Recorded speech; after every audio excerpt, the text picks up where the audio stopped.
and welcome. Today, we're looking at the Accessible Bible Dictionary, containing descriptions of all the more important biblical subjects and words, as a guide when reading the books of the Holy Scripture.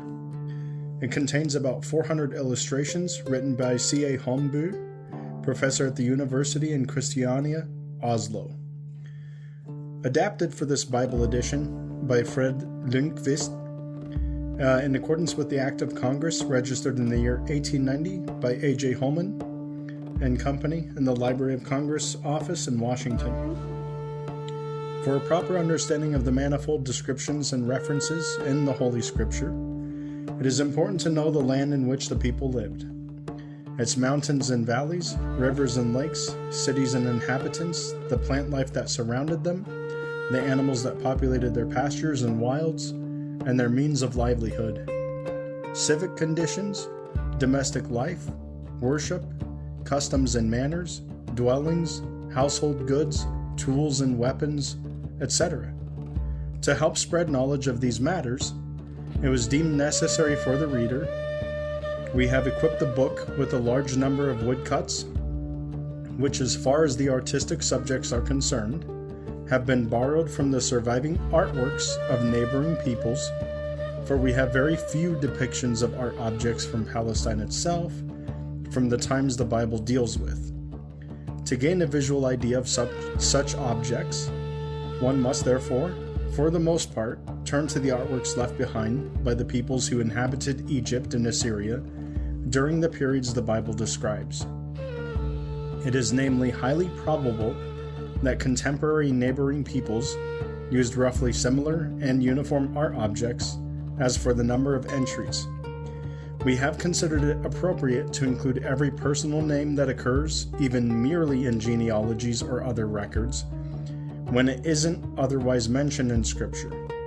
We have, however, strived to make the listing of place names complete. The author has in many places invoked the testimony of various, some older, some newer writers, to enable the reader to form an opinion of these writers' worth. They are here briefly mentioned. Flavius Josephus was the son of a Jewish priest and born in Jerusalem 37 years after Christ's birth. In his 26th year he made a journey to Rome, and upon his return found the Jews in full revolt against the Romans.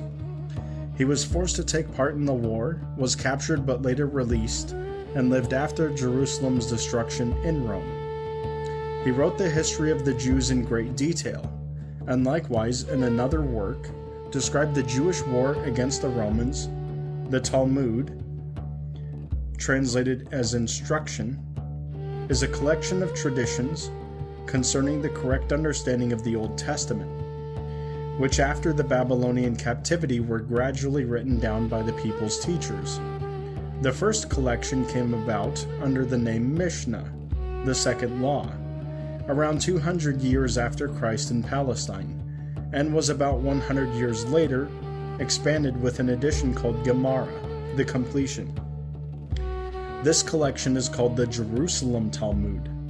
Another collection was compiled in Babylon among the Jews who remained there, at the beginning of the 6th century after Christ.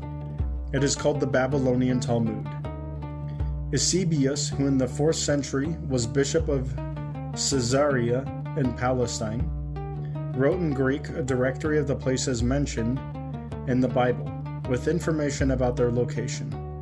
His work was translated into Latin by Jerome, a monk who lived in Palestine at the beginning of the 5th century.